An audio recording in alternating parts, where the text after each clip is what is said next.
My name's Becky Winter. I was the project manager for the 2005-2006 winter night shelter run by the West London Churches Homeless Concern.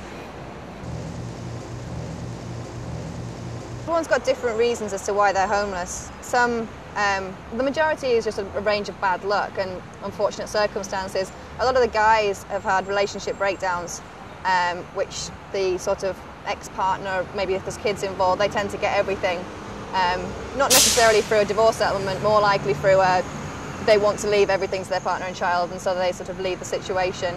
There is a real range of circumstances.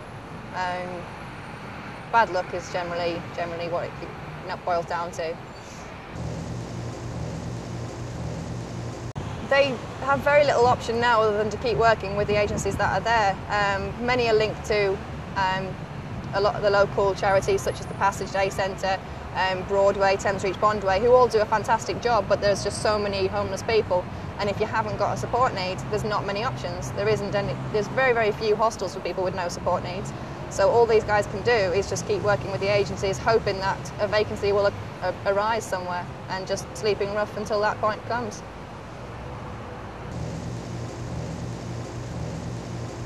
I think London as a city needs to recognise that homelessness doesn't just mean beggars and alcoholics and drug users, because that's just not the case, and there are services there for those people.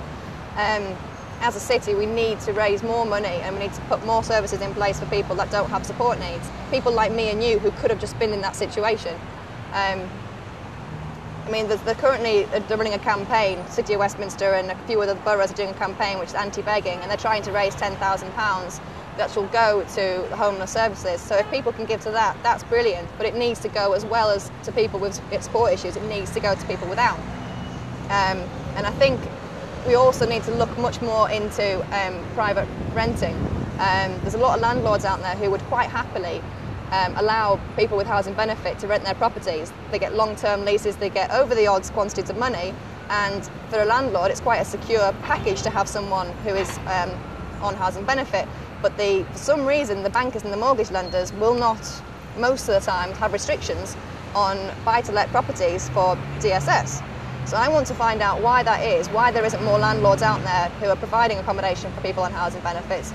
Because if there is, then we can get more agencies to put in a rent deposit scheme, and then these guys without support needs don't have to go through hostels. They can just rent privately and just start back at work and just lead a normal life.